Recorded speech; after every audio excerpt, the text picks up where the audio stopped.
Liverpool's most memorable transfer collapses including Ronaldo, Remy and Fekir.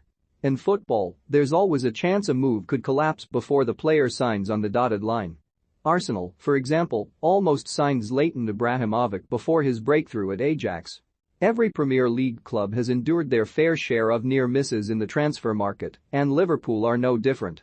The 19-time champions of England have witnessed many players come close to moving to Merseyside in recent years, including a promising Portuguese teenager who's since become a legend in Manchester.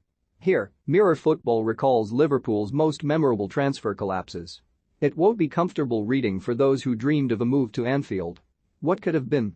Liverpool were interested in signing Ronaldo from Sporting Lisbon in the summer of 2003, shortly before his move to Manchester United. Reds assistant boss Phil Thompson even visited Portugal to watch the teenager in action.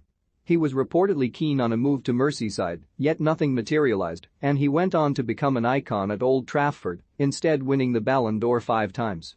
10 days later I was sitting in a lounge at Anfield having some lunch and looking at the big TV screen, recalled Thompson. Up came the news that Manchester United had signed Ronaldo from Lisbon for £12.2 million. Gerrard and myself nearly choked on our food. The Frenchman was an immediate hit in the Premier League when he joined QPR from Marseille in January 2013. He scored 6 goals during the second half of that season and found the back of the net 14 times during the loan spell at Newcastle in 2013-14. Remy was expected to leave QPR on a permanent deal in the summer of 2014, once his cheap £10.5 million release clause was revealed and Liverpool made their move. Yet the deal collapsed when the doctors weren't happy with his routine medical. "I came for the medical tests and everything was fine, and after that they wanted to be sure everything was fine with my heart," said Remy in 2014.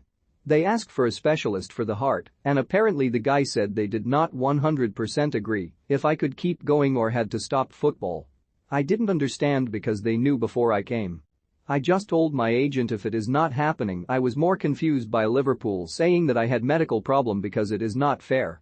I have seen the best specialist in London, and he has told me I can still play, so it was not good from them." Remy went on to join Chelsea, winning the Premier League and EFL Cup in his first season at Stamford Bridge. The 35-year-old has since played for several clubs including Crystal Palace and currently represents Turkish outfit Adana Demirspor. Who should Liverpool sign this summer? Let us know in the comments below. Liverpool manager Roy Evans was keen to bring Sheringham to Anfield in 1995 after he made a prolific start to the Premier League era, scoring 52 goals in the first 3 seasons of the competition. Yet the board were unwilling to invest in the England international. He was 29 at the time, and they were not interested in signing players over the age of 28. It proved to be a terrible decision as Sheringham continued playing in the Premier League until he was 41. Sheringham went on to join Man United 2 years later and played a key role in their famous treble win in 1998-99, scoring the equalizer in the Champions League final victory against Bayern Munich. "He went to play until he was 38, or was it 48?" later joked Evans. The long-haired forward was one of the great mavericks of the 1970s, producing sublime moments of skill on the pitch and enjoying himself off it. Iconic Liverpool boss Bill Shankly wanted to bring Worthington to Anfield from Halifax in the summer of 1972. After Worthington failed a medical due to high blood pressure, Shankly sent the Playboy to Majorca for a week to relax before completing a second medical. According to Yorkshire Live, he also failed that medical after encounters with 5 women in 7 days. Apparently, Worthington's blood pressure was even higher when he returned. Shankly was said to be bemused and cancelled the transfer. Worthington went on to join Leicester instead. "There was no point in getting upset," he said at the time. "I just told myself it was their loss." Reds manager Gerard Houllier thought he'd landed a bargain when Leeds midfielder Bowyer became available in the summer of 2002. The West Yorkshire side were in serious financial trouble and willing to sell Bowyer, their 2-time Player of the Year, to Liverpool for £9 million. There were concerns about his character following some run-ins with the law, yet Houllier was still keen on a deal. Once the fee was agreed, fans expected Bowyer to sign a contract. But the transfer dragged on, and Houllier pulled the plug for a variety of reasons, according to Liverpool's website. Houllier was not convinced the player had either the hunger or desire to play for the club, qualities which are essential for any Liverpool player, continued the statement. Bowyer, meanwhile, told BBC Sport, "I never asked to go on the transfer list and made it clear I had reservations when they accepted Liverpool's bid. so it is probably in the best interest of all parties that the deal did not go through. The Argentine defender was a solid performer for Manchester United during his 3 seasons at Old Trafford, playing 83 games in all competitions to help them win the Premier League in 2006-07. He was even named their Player of the Year in 2004-05. Yet it was clear Heinz's days were numbered following the arrival of Patrice Evra in January 2006.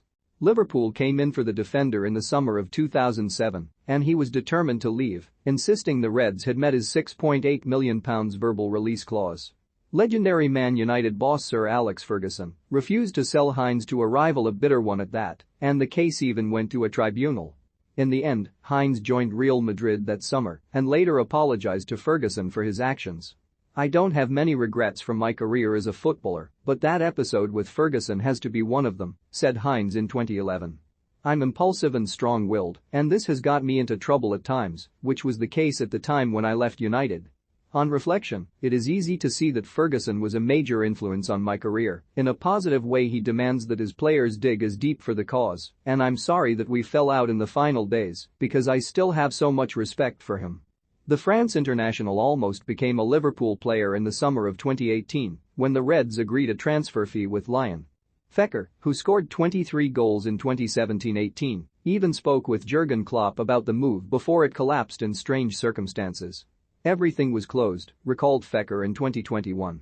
"I passed all the interviews, I spoke with Jurgen Klopp, he told me that he loved me, we all did it, and, when we were about to sign, there were problems with my representative, and the negotiation broke down. They said it was because I had knee problems, but the truth has been proven over time. My knee is super good." Fekir went on to join Real Betis 12 months later and has since failed to live up to expectations, scoring just 22 goals in 3 seasons.